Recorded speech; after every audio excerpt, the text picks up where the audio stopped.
Hi guys, it's Carissa. I'm sorry my air conditioner is running.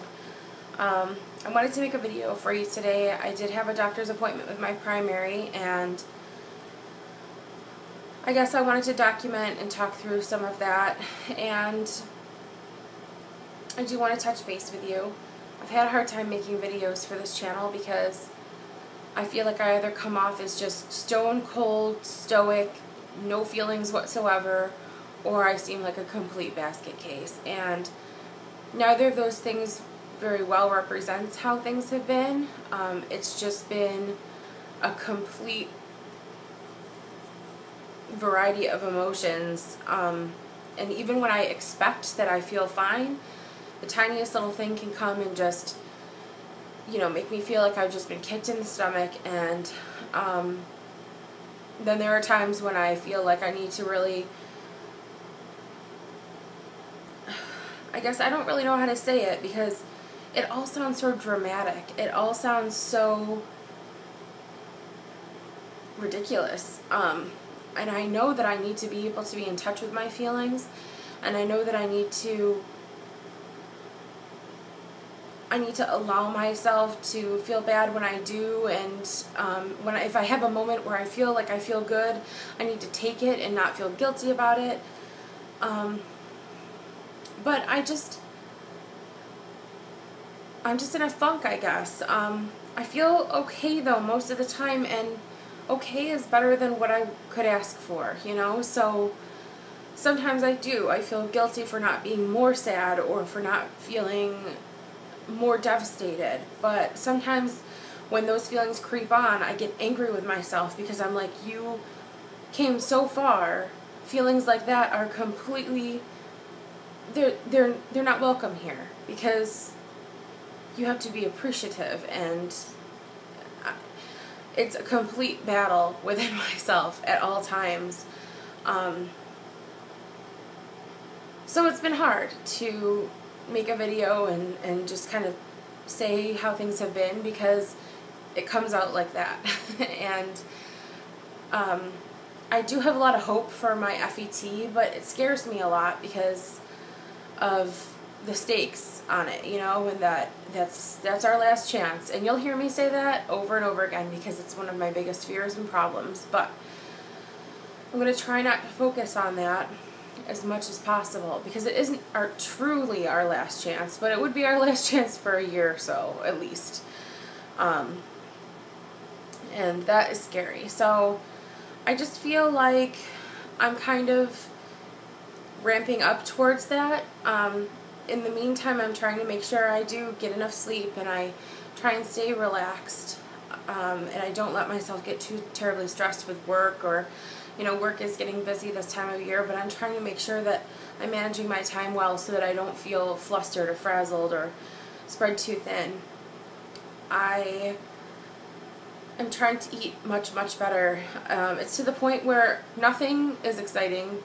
Food doesn't taste good to me. There isn't anything that I'm excited to eat or that I really want. There's nothing that I feel deprived for not having, because the truth is I don't want to eat anything. I have to, of course. I need to have nutrition and, treat my body well. So I just make the best choice possible, because regardless of whether or not I want to be eating those things, I try and make sure that I make a good choice over a bad one. I'm getting a lot more exercise, and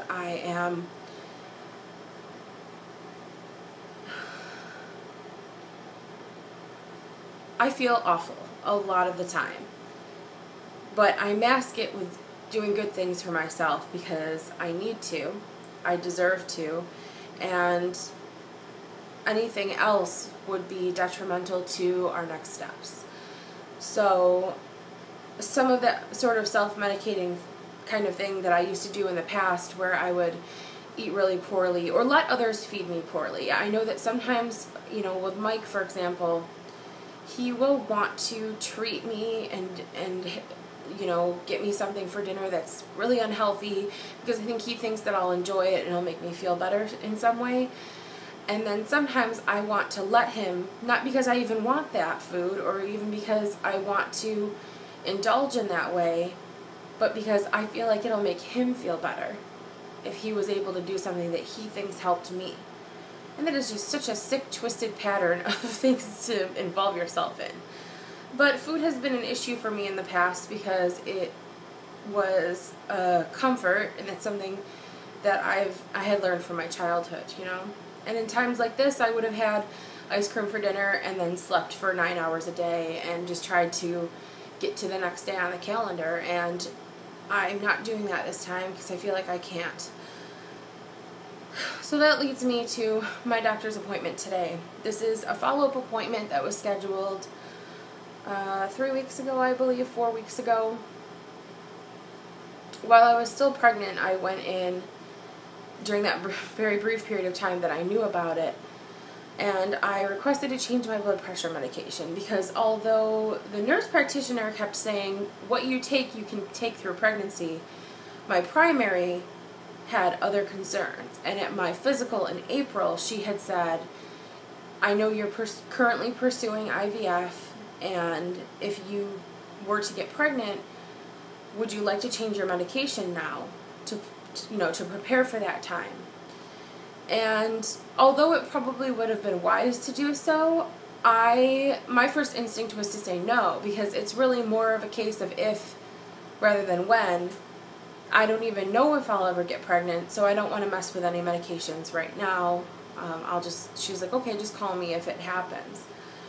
And much to our surprise, it did, so I went in shortly after that to go on a more safe for pregnancy medication.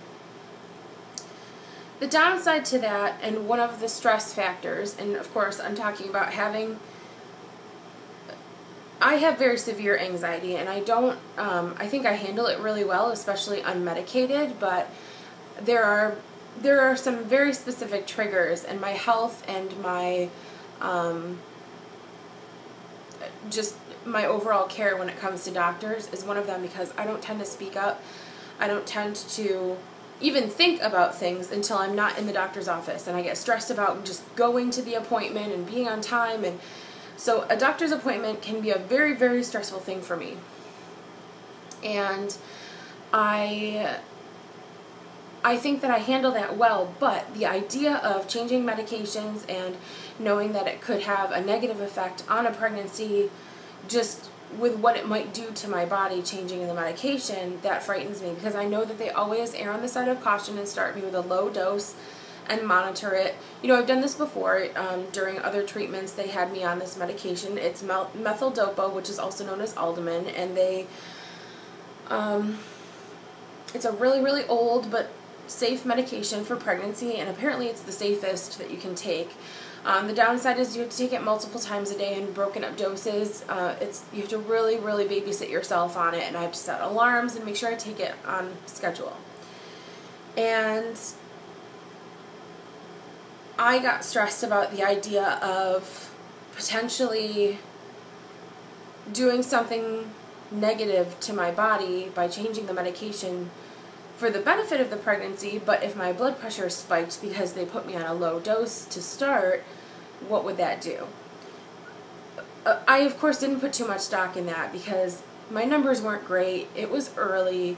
All signs pointed to this isn't working out very early for me. So I didn't really put too much in thought to that, but when I discussed it with her today, she said, please don't think that the blood pressure you were at, because I had been monitoring myself on the new dose, and she said, please don't think that the blood pressure you were at would have been enough to terminate the pregnancy. It was most likely chromosomal because it was so early, and, you know, don't let that be a source of stress for you or guilt. And that was a breath of fresh air, because I didn't even have to ask her. She just, you know, she asked me what it had been, and she wanted to just clear the air on that right away. She did double my dose, which just shows you just how low the dose was, considering I was taking it 3 times a day. So I'm taking 2 pills 3 times a day now, and that's closer to the dose I was on a few years ago, I was on 4 pills, or 2 pills 4 times a day. So I'm going to be checked in a month, but this puts me closer to the dose that I feel I'll be at a healthy blood pressure at least healthy for someone who has hypertension. The concern is, of course, on my end that there should be something more done. Yes, I've been paying more attention to what I eat and I've been exercising more. However, I was really concerned a couple of weeks ago. I had started thinking,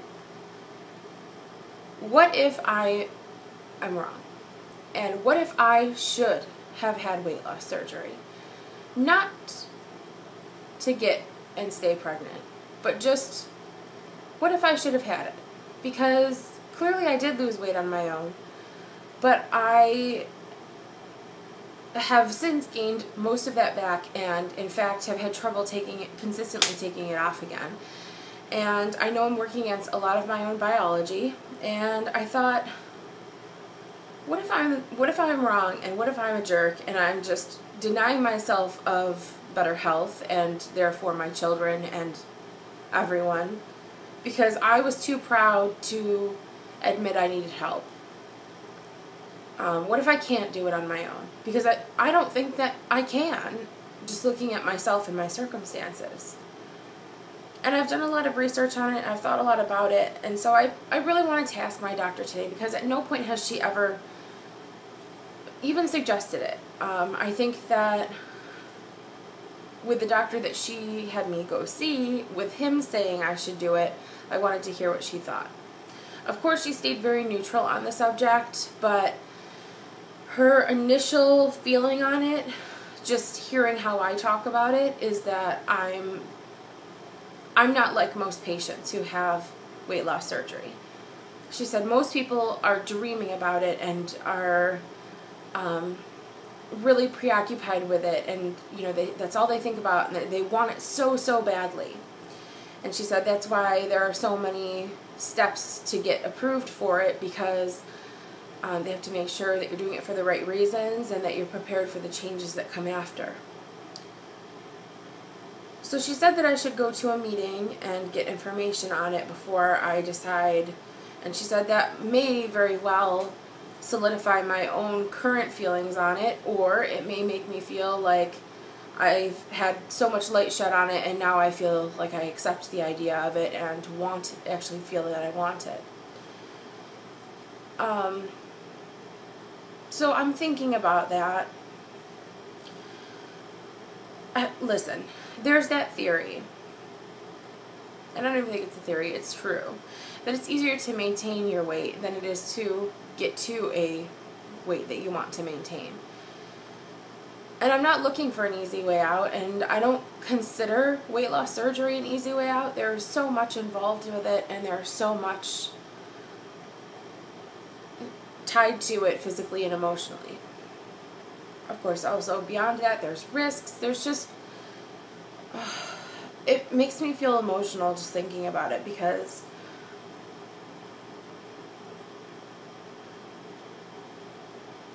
I just wonder, have you ever been in an argument with someone, for example, and you just, no matter what you're presented with, you don't see it their way and you think that you're right? And then after the fact, whether it's the next day or like 3 years later, you think about that argument again and you realize not only were you not right, but you were so terribly wrong. And you have a lot of regret associated with it. And I feel like that's possibly what's happening here, is that I close my mind to it so much. Of course, my first instinct when my doctor said, I wouldn't discourage you from looking into it, and she said, you will lose weight. She said, bottom line is you absolutely will lose weight, but you would, after that point, have the responsibility of keeping it off and changing your life, and that's stuff that I'm all aware of. But I just,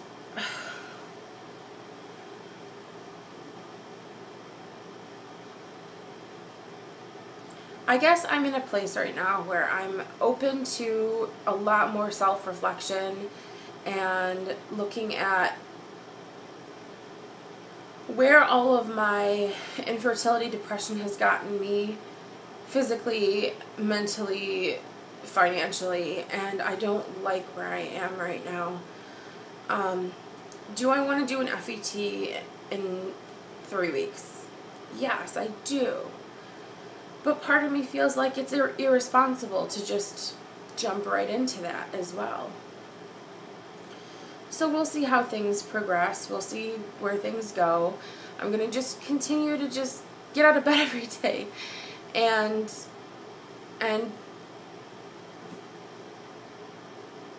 eat red peppers instead of potatoes, and eat watermelon instead of ice cream, and keep drinking a lot more water, keep going for walks and bike rides, and keep doing all my push-ups and all that stuff, and just get to the next day on the calendar. So my doctor was really sad about the miscarriage, and she was very apologetic, and I was, of course, in one of those moments where I was making it look like I was very unaffected by it.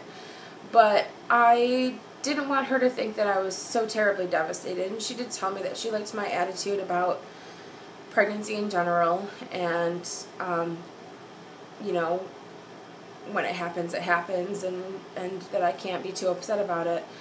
And it did happen, and I have to be thankful for that. I am thankful for that, and that's what I'm working on. So I don't know if this all just came out as an awful ramble, but that's how every video I've been trying to make lately for this channel has been. And I immediately erase it and don't even entertain the idea of posting it, because I just feel like I don't feel complete enough to talk about these things and know exactly how I feel or where my mind is, because it's completely scattered. But that's kind of the gist of the different directions things have been going in, at least for me, and at least in the last week or so, I guess. So, other than that, I'm not taking OPKs or anything, but I do believe I'm ovulating right now. And I'm going to give it a shot on our own and just see how that works. It's not going to, but I just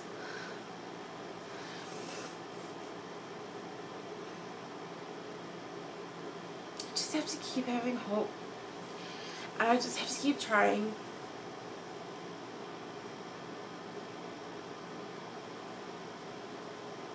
So that's what I'm doing. This is really long and rambly and all over the place like everything else was. So if this makes it to the internet, please be kind, please be understanding of the position I'm in. I know most of you are, but I guess if nothing else, I just want anyone else who may come across this, who's been in this limbo before, who might just want to feel like they're not crazy and feel like someone else has been there. I just want to put this out there for you, because